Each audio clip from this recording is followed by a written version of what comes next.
Welcome to Hilltop Camp, home of the Lilygrove Scouts. Wow. Your descriptions didn't give this place proper credit. Why don't you pull out your way glass and I'll give you the royal tour?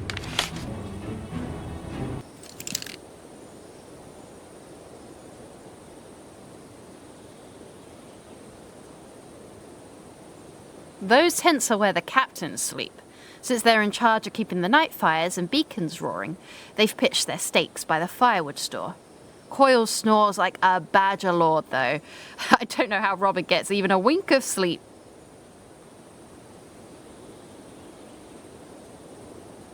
That's the main tent. It's sort of like our very own Great Hall.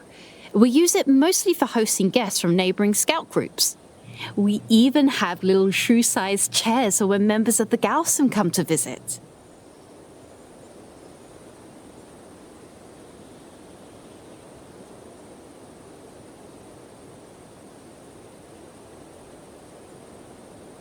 Down there is our remarkably talented chef, Rootsworth. Honestly, he could be running the kitchens at Redwall if he wanted, but for some reason, he's content to cook for us humble scouts. Not that I'm complaining. You'll be checking in with him after you've collected everything for tonight's suit. Isn't that waterfall beautiful? You wouldn't guess when it's frozen over, but just up at its source is a hot spring. It's my favourite place at camp to dip my feet, especially after a fierce day of training.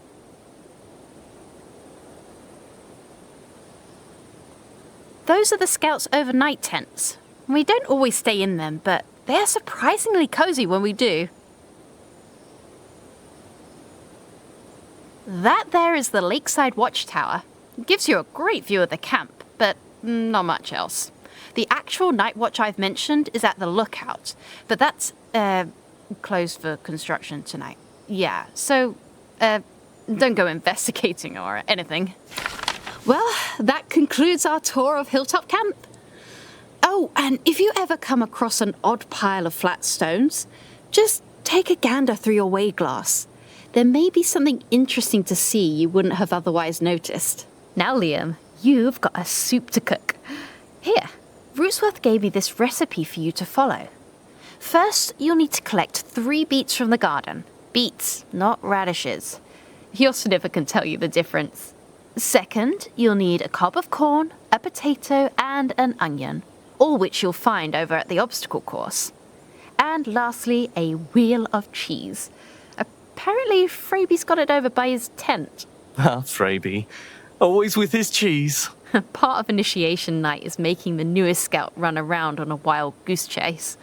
But don't worry, it's all in good fun. Now, you better get collecting. Aren't you coming with? Actually, I've got some scout business to attend to, so you'll have to finish preparing the soup on your own. If there's anything you want to talk about before I go, be sure to ask me now.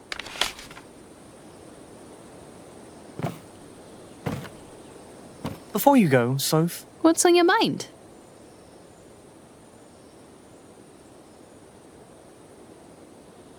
I can't tell you how relieved I am to finally be a scout.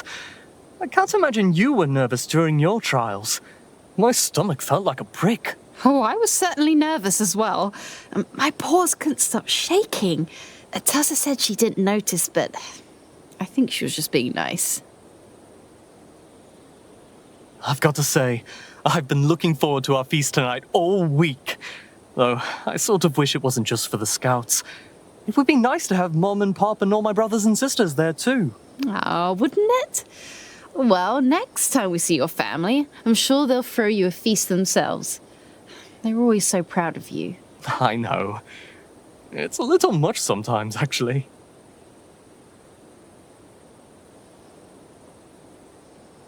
Have a good night, my love.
Ah, here's our initiate now. Glad you finally made it. Finally indeed. The moon's full up and we haven't even started the soup. Your job is to get tonight's supper started, and we'll be making soup. Exactly what kind of soup is up to you, but let old Rootswith give ye a few pointers. Everybody has their loves and everybody has their hates.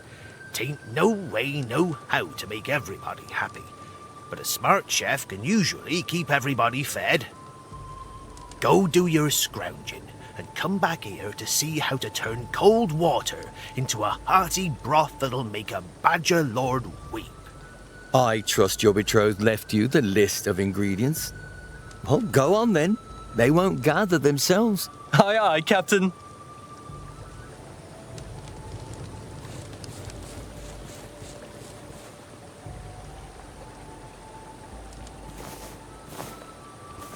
This beet is a bit pale, but it should do.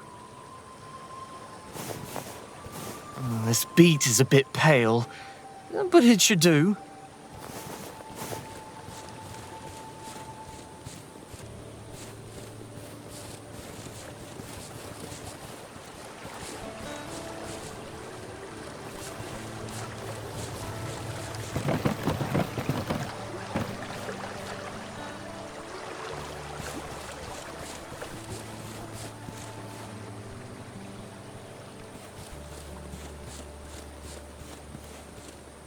Have you not any work to do?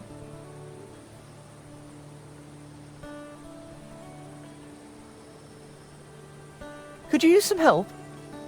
No. Why do you think I need help? I can do this job just as well as any beast here. I don't see you offering to help any of them. No, I didn't mean anything by it.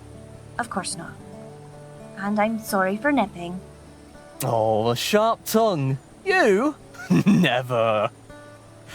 Oh, honestly, I doubt much of anything could dampen my mood tonight. Of course. This isn't just initiation for you. It's the start of your new life, isn't it? I'd almost forgotten that. Sophia is a wonderful mouse, Liam. I mean, initiate. And a talented scout. You be sure to tell her I said as much, won't you? Of course I will. The very moment I've caught her ire, need a quick compliment to ease the strain. You know she speaks very fondly of you. She says you were a great ally in her own initiation. That I was. And as it should be. Two of us need to stick together, you know.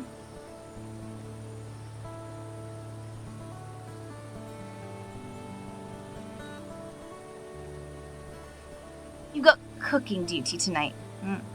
What's the plan? Soup? Twist my whiskers! For my initiation, I had to make stuffed toadstools. Do you see now what I feel put upon? If you are making soup, I have a request. I do ever so long for the taste of fish.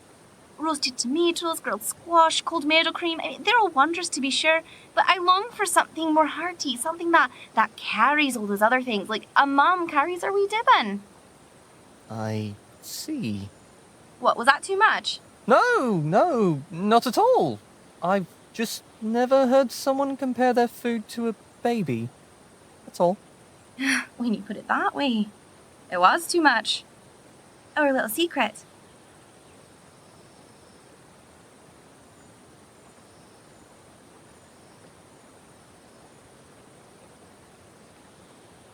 You had to ask about me, didn't you? You remember I was always so awkward and graceless.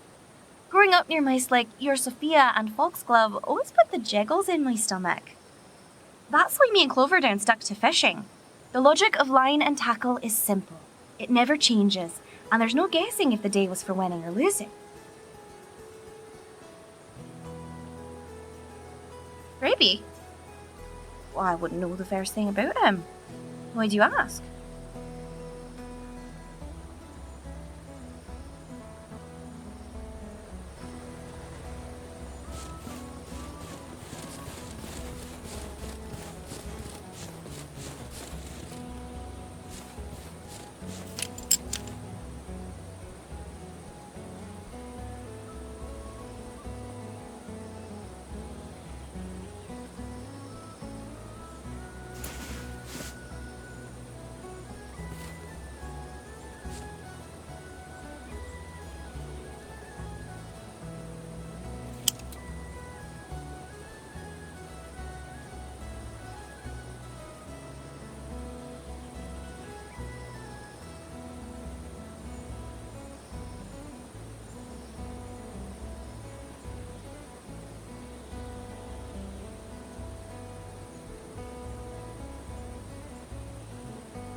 I see the sweet aroma of jam caught your nose. Well, if you happen to spot any more of those little wicker baskets of jam around, be sure to grab it. We've got a bit of a contest going on with the other Scout corps.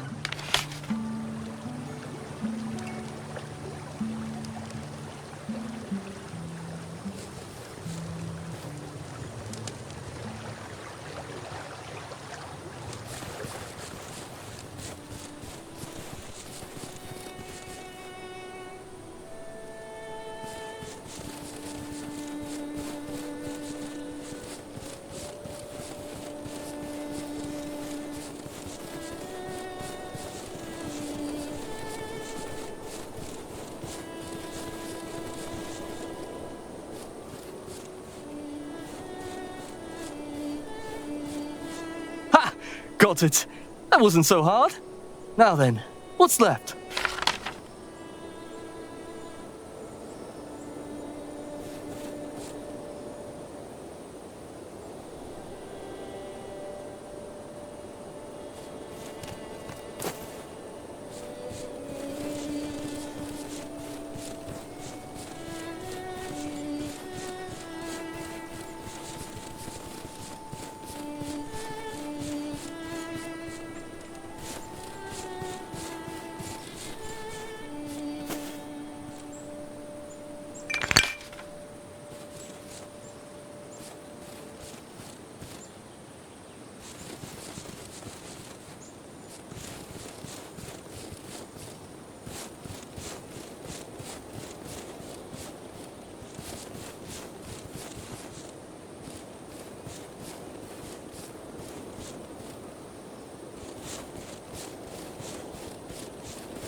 Good evening, Liam.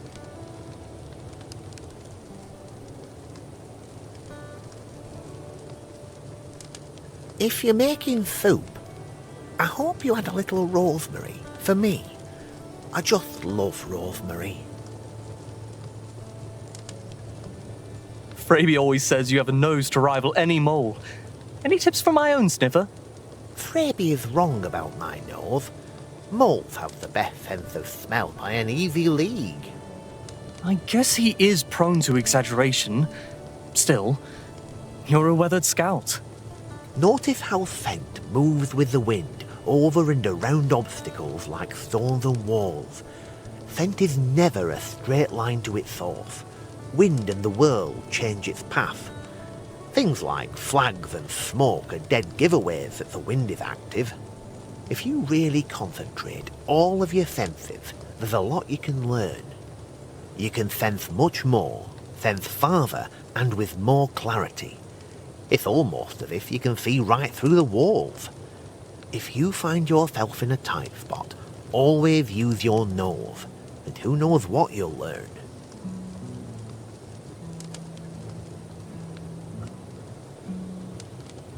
Me? Not much to tell, really. You know, I'm only a few seasons older than you. But growing up, we never mixed much, did we? I suppose that's my fault. I'm not quite comfortable with other people. Crowds make me anxious. He's been a great friend. Talks enough for the both of us, which suits me just fine. He quite likes company and crowds, always trying to get me to talk more. Speak up for myself, as he puts it, but I'm quite content to let him do it for me. I not distract you? Busy night and all.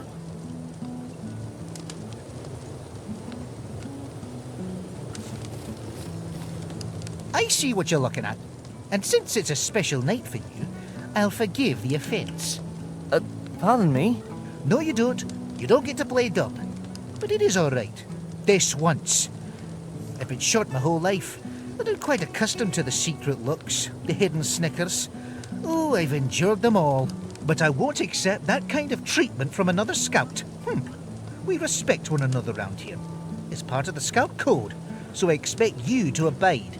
Now, take your pouty glare and make another approach.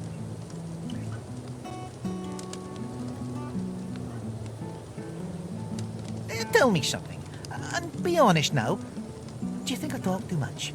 Because somebody who shall not be mentioned told Laban that I talk too much and asked how we could bear it. It got me thinking, that's all. I don't think I talk too much, but it's hard to really know when it's yourself. Do you ken? The first rule of stealth is easy enough. Don't be seen. But vermin don't react instantly.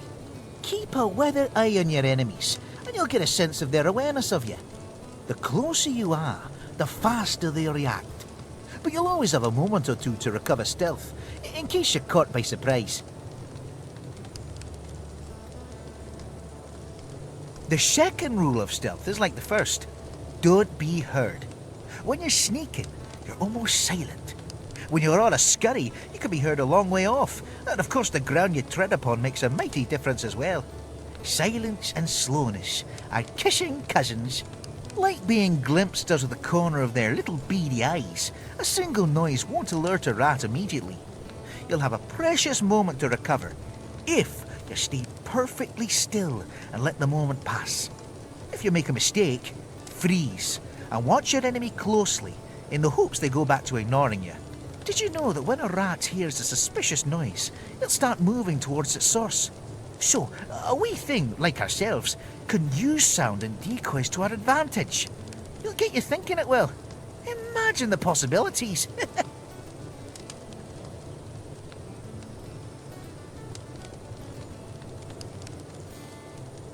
The third rule of stealth is the hardest to control. Don't get scented. But Laban has his own lesson on noses and nostrums, so I won't bother you with such things here. Just be sure to be aware of your own scent at all times in the wild. If there was a fourth rule of stealth, which there isn't, it would be to work your environment. Use what's available. Be clever and alert. Be like me. And while fighting a vermin toe-to-toe isn't always possible, using your wits to stay safe is always a good choice.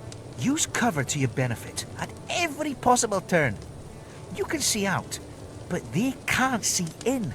Oh, it's fantastic for spying. But it's also often quite noisy. So stay cautious and slow.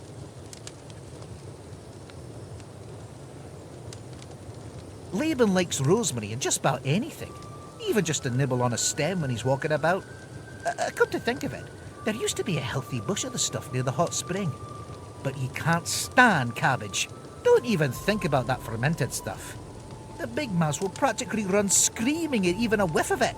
And you? Soup is fine. I always like something warm on a cold night like tonight. But what I really love is a nice bloomy cheese.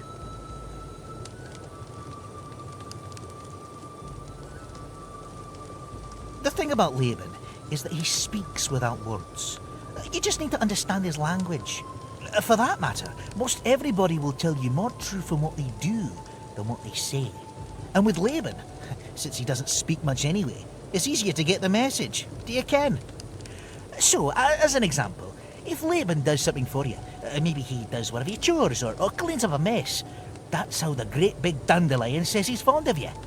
If he doesn't do anything for you, well, you can be sure you're not his favourite. The same goes the other way. Don't tell Laban you're his friend. Show him. Speak his language, which is acts of service. And now you see exactly why I make the not insignificant effort to speak for the boyo as often as I can, which is practically always. It's how he knows I care.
I promised myself I wouldn't cry.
Potatoes.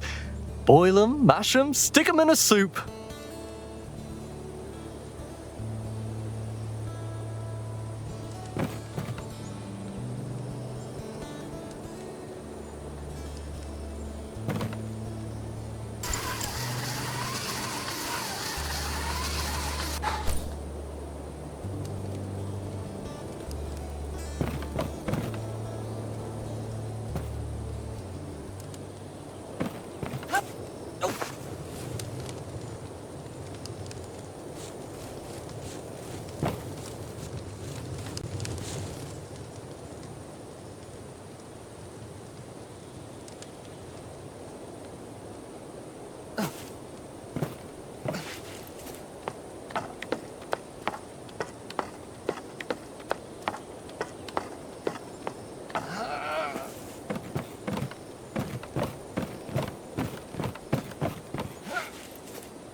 Mama corn, baby corn. But where's popcorn? Looks like that's all I need from the obstacle course. Where to now?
This is a carrot, and the shriveled one's a boot.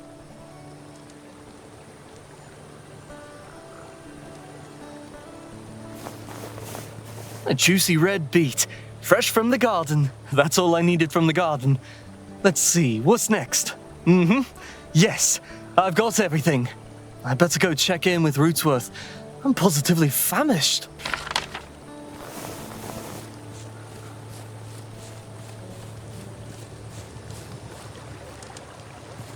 It took a bit to track down each ingredient, but here they are. My. Then you've already finished your gathering. And here I thought you were dawdling about. A few radishes had been mistakenly pulled from the garden, but with the help of Rootsworth and a dollop of rosemary, our young scout delivered a fine soup for the feast. Is that your soup?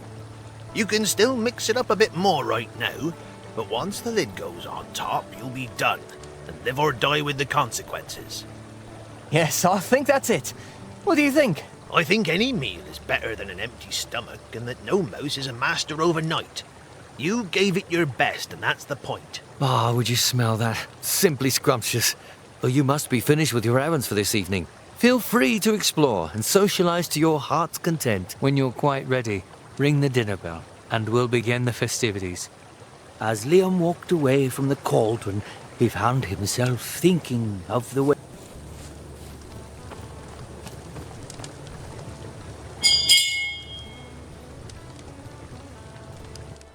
With all the fanfare Rootsworth could muster, a wondrous feast of quince pie, port-basted mushrooms, and a chutney of wild carrots and beets were served alongside the soup. Piles of barley toast and a stout red cheese, warmed hayberry cordial and chilled mint tea wet all their tongues and lifted their spirits. Last but not least was a lofty, steamed pudding, soaked in pear brandy and set aflame for quite dramatic effect. This was Mr. Coyle's fiery ring of devastation, a fitting, if dramatic, name. Liam laughed loud and sang long and was thanked generously for his, shall we say, questionable stew. But for all the mirth, Liam was troubled at Sophia's absence. My friends and fellow scouts, tonight we celebrate a new member of our brotherhood. Sisterhood! Yes, well, our family all the same. We've all admired your hard work, loyalty, and steadfast spirit. Well done. You entered this camp a nameless initiate. But now, after demonstrating your skill, we give you a new name, known only to yourself and your fellow scouts. 3 cheers for Liam Riverhouse. 3 cheers for Eagle Eye. Huzzah! Huzzah! Huzzah! Stand now, scouts, and be sober in heart and in mind. Be without fear, malice, or cruelty. Be true to your word, your heart, and your fellow scouts. Be without guile, and speak the truth at all times, kindly if possible, directly in need. Love Lilygrove, the land, and safeguard any who sojourn in her borders. This is your oath, and we, your witnesses, share it with you. Completing the oath, Captain Robin watched warmly as Liam's fellow scout shook his paw in congratulations, but he was clearly thinking of other things. Where was his dear Sophia? Gently, Robin led Liam to the platform's edge, presented him with this very way-glass, and bade him look toward the sexton's field. Through the magnifying lens, he saw his beloved, finishing the preparations for an even larger party that only awaited for his imminent arrival. But alas, the party was never to happen. Not that night, not ever. Seen through the glass, a menacing shape stepped out of the shadows. It was a ragged and filthy rat, dressed in strange garb, and wielding a wicked cutlass. Every beast ran as another rat stepped into the firelight, and then another. Suddenly, Sophia was lunging forward with a fiery brand, catching the villain full on the snout and knocking it to the ground. Liam was frozen in shock when Robin grabbed him by the shoulders and spoke most urgently. I wish we had more time, but what you do this very moment is what makes you a scout. You have everything you need for this mission. Skills, tools, training, but most of all, you have courage. I bid you make haste to our village. Go to the lighthouse and fire the beacon. Be swift but silent, as you must not alert the raiders to our plan. Lend aid where you can, but you must not be captured. I will ready the militia and join you shortly. Every moment counts. Go now, swiftly! Rather much, isn't it? They're just rats. Those bandits have tried to get in here dozens of times. William, there you are quite wrong. Redwall has been captured before. Even the great fortress of Salamanderstron has been captured by vermin. We should never underestimate the villains who seek our enslavement. It surely leads to defeat. But more importantly, Lilygrove is no fortress. It's a small village with no wall and few warriors. And these were not scattered brigands, but vicious sea rats pirating under the banner of Clooney, the Scourge.